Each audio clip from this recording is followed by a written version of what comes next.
Setelah pihak termohon, penyidik Polda Jawa Barat tidak hadir dalam sidang perdana pra-peradilan Peggy Setiawan. Sidang akhirnya ditunda hingga 1 Juli 2024. Apa yang menjadi penyebab ketidakhadiran Polda Jawa Barat setelah sebelumnya menyatakan telah menyiapkan tim untuk menghadapi pra-peradilan Peggy Setiawan? Kita akan membahasnya bersama kuasa hukum Peggy Setiawan, Muhtar Effendi, Komisioner dari Kompolnas, Pak Yusuf Warsim, serta pakar hukum pidana Universitas Jenderal Sudirman, Prof. Hipnu Nugroho. Terima kasih sudah bergabung bersama kami di Kompas Petang. Selamat sore, Mbak. Sore, saya akan ke Pak Yusuf dari Kompolnas. Pak Yusuf, sudah terima laporan mengapa Polda Jawa Barat yang sebelumnya menyatakan siap menghadapi sidang pra-peradilan tapi justru tidak hadir? Ya, karena kami sendiri melakukan pemantauan terhadap proses pra-peradilan pada hari ini, jadi begitu sidang diketahui tidak hadir termohon, ya, kami langsung melakukan koordinasi dan menanyakan ke pihak Polda Jabar. Jawabannya?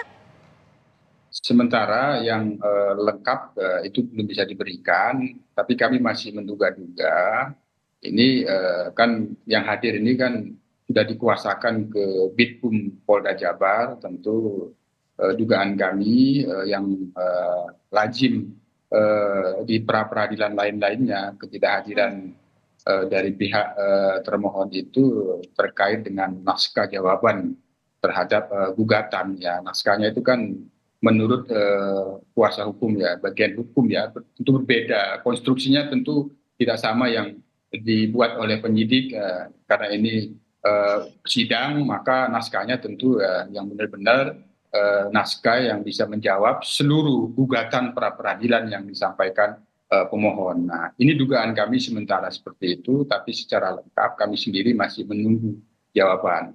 Walaupun demikian, kami sebenarnya tanggal 21 sudah menjawabkan akan hadir, siap. Nah, ini ternyata kita juga bertanya-tanya kok tidak hadir. Nah, jadi tanggal 21 masih menyatakan siap akan hadir, tapi laporan terakhir itu adalah naskah jawabannya belum siap sehingga tidak hadir tadi pagi. Ini dugaan kami karena kami sangat tahu, memantau apa yang akan disiapkan dari pihak kuasa hukum PS terkait dengan aspek materi ini, walaupun yang diuji kan aspek formil ya Prof. Ibnu, tapi kami sudah bisa membaca ini akan ada gugatan yang arahnya menyoal pada materialnya. Apakah benar Peggy Setiawan ini adalah Peggy yang dimaksud berdasarkan bukti-bukti yang dimiliki oleh penyidik, yang itu pasti digugat, dipertanyakan dari pihak kuasa hukum karena kami sudah memantau, menyatakan bahwa ini bukan Peggy yang dimaksud karena Peggy ini ada di Bandung bukan di Cirebon. Nah, kami menduga dari pihak hukum, bidang hukum, kuasa hukumnya melakukan penguatan-penguatan yang menurut bahasa hukum tentunya untuk bisa menjawab secara hukum gugatan. Itu dugaan kami. Oke. Biasanya seperti itu. Ya. Baik, saya ke Pak Muhtar selaku kuasa hukum dari Peggy Setiawan. Bagaimana tim kuasa hukum merespon ataupun menanggapi ketidakhadiran dari pihak termohon ini? Baik, selamat sore semuanya. Rob, selamat sore. Pak Yusuf, selamat sore. Mbak, selamat sore. Jadi gini, terus terang saja kami dari tim kuasa hukum Peggy Setiawan atau PS sangat merasa kecewa dengan ketidakhadiran dari pihak Polda Jabar. Kenapa? Karena pertama, nyata-nyata pihak kepolisian daerah Jawa Barat sudah menyampaikan bahwa mereka sudah siap dan mempersiapkan diri untuk menghadapi pra-peradilan yang diajukan oleh kami tim kuasa hukum. Bahkan sudah menunjuk tim kuasa hukum juga dari pihak Polda Jabar. Kemudian yang kedua, jelas dan terang perintah daripada Bapak Presiden Republik Indonesia, Bapak Joko Widodo, kemudian juga Bapak Kapolri, Pak Listio Sigit, penyelesaian kasus Pina Cirebon ini supaya dilaksanakan secepat mungkin dan dengan transparan atau terbuka. Artinya dalam hal ini pihak kepolisian daerah Jawa Barat melawan dua institusi, bahkan tiga mungkin kalau saya sampaikan. Pertama, mereka melawan perintah untuk menghadiri sidang daripada Pengadilan Negeri Bandung. Kemudian yang kedua, mereka melawan perintah dari Kapolri sendiri. Karena apa yang disampaikan oleh Kapolri itu bukan aturan, bukan saran, tapi perintah dari atasan kepada bawahan. Kemudian ketiga, melawan perintah Presiden Republik Indonesia Oke, yang menyatakan bahwa dugaan-dugaan dari kuasa hukum apa yang menjadi penyebab Polda Jabar tidak hadir? Singkat saja. baik, kalau menurut kami, dugaan dari kami jelas mereka tidak siap. Karena mohon maaf, sejak awal penetapan tersangka terhadap klien kami Peggy Setiawan, itu dilakukan dengan cara-cara yang menurut kami tidak berdasar atas fakta hukum yang sebenarnya ada. Begitu. Oke, Prof. Hipnu, kalau dilihat dari ketidakhadiran pihak termohon Polda Jawa Barat, kita perlu khawatir tidak jika ada tanggapan, dugaan bahwa penetapan tersangka terhadap Peggy Setiawan ini sempat ada keraguan-raguan? Iya, betul, Mbak. Jadi penetapan tersangka kasus Peggy ini bukan seperti penetapan kasus tersangka kasus biasa, tapi penetapan tersangka berdasarkan sumber DPO. Nah, DPO ini padahal kemarin dinyatakan beberapa DPO adalah fiktif. Pertanyaannya apakah tiga-tiganya fiktif ataukah hanya dua fiktif? Ini suatu problem. Dalam perkembangan jalan seperti ini, maka kemarin kan semua informasi masuk bahwa Peggy bukan DPO. Peggy bukan. Karena konteks DPO, Mbak, harus hati-hati. DPO itu orang punya fasilitas, punya keuangan, punya kekuasaan, kan gitu. Padahal subjek hukum Peggy yang diartikan DPO hanya, mohon maaf, tukang bangunan. Pertanyaannya, seberapa sulit 8 tahun menangkap Peggy? Itulah yang saya kira. Itu yang pertama. Yang kedua, Kapolri menyatakan bahwa 8 tahun yang lalu Polres Cirebon ketidakprofesional. Lah, pertanyaannya, jangan sampai penetapan Peggy itu menjadikan tidak profesional kembali. Inilah Pak Yusuf yang merupakan reputasi Polri dalam pengungkapan perkara yang 8 tahun lalu dalam hari itu kurang profesional, jangan sampai ini juga tidak profesional lagi. Makanya lebih baik ditunda. Inilah saya kira yang melihat jalan pemikiran Polda Jawa Barat, Mbak. Pak Muhtar, di saat yang bersamaan ini kan berkas Peggy Setiawan juga sudah dilimpahkan ke Kejaksaan. Meskipun belum P18 ataupun bahkan P21, bagaimana kuasa hukum melihat konstruksinya? Secara bersamaan pra peradilan juga ditunda, akhirnya artinya ada waktu yang terbuang.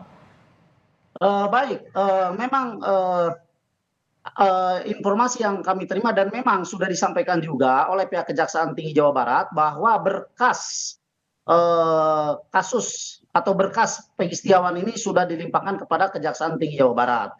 Tetapi pelimpahan tersebut seperti yang disampaikan oleh pembicara daripada Kejaksaan Tinggi itu bukan berarti serta-merta pelimpahan berkas itu dinyatakan bahwa berkas sudah lengkap dan sempurna.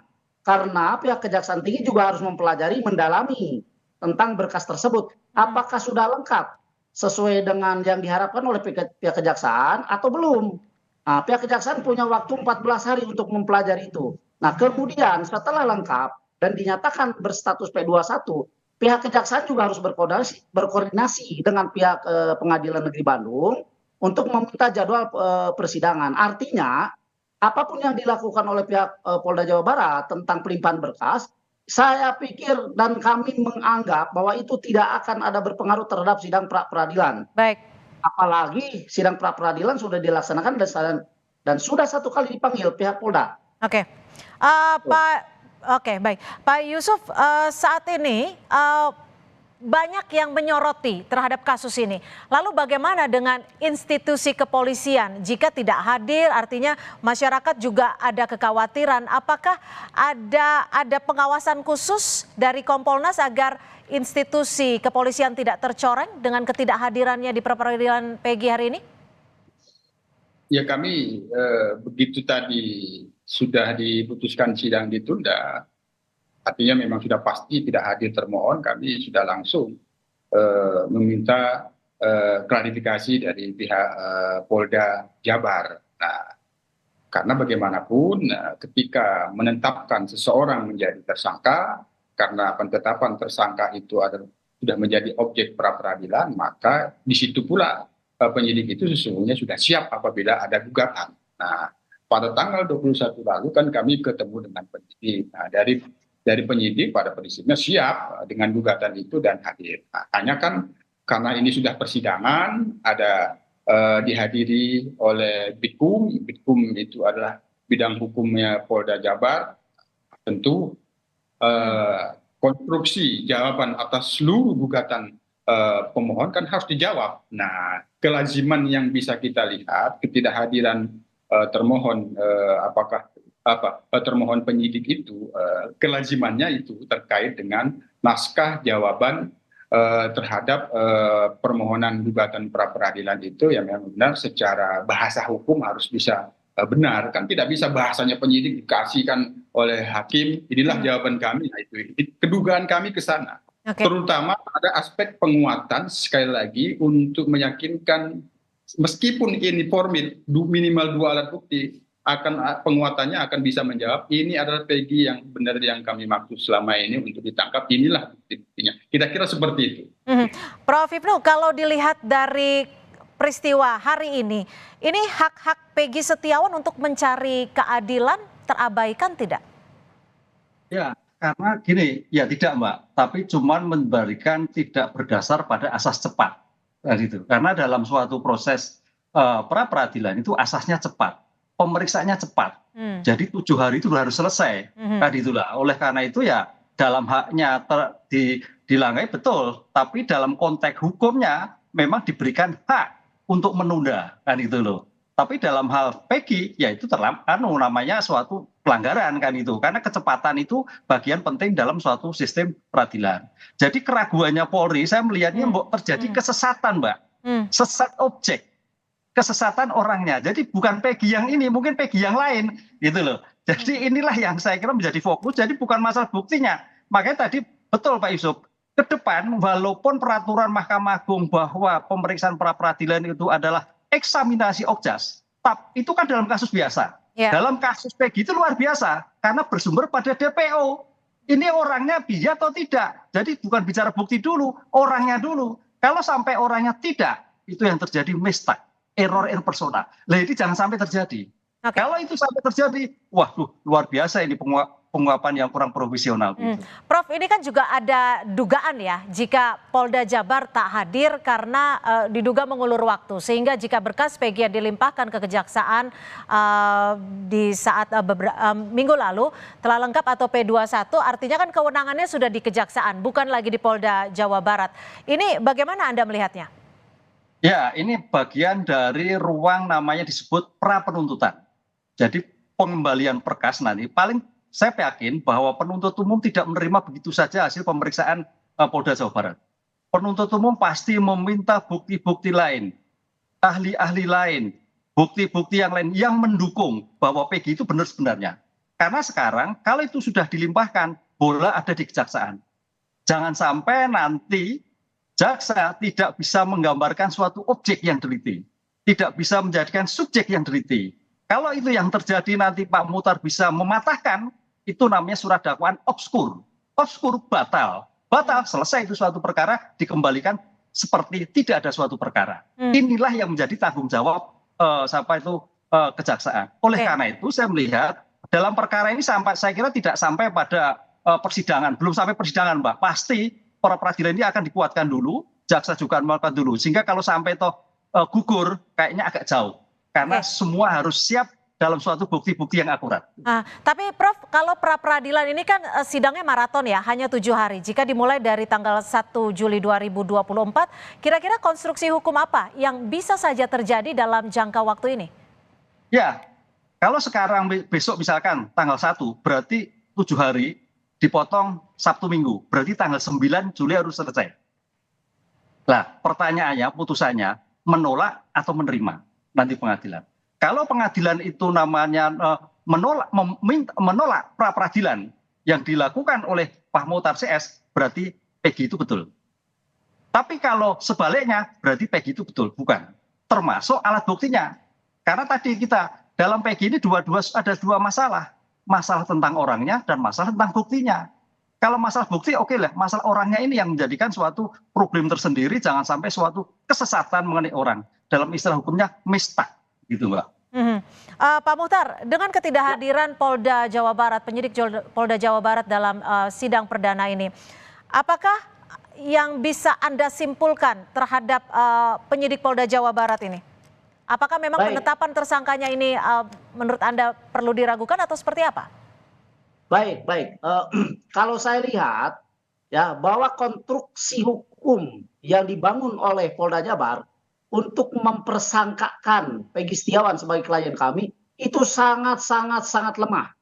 Ya, apalagi tadi pagi Pak Yusuf dari Kompolnas, mohon izin, menyampaikan bahwa sebenarnya penyidik itu sudah mengantongi 5 nama Peggy Setiawan.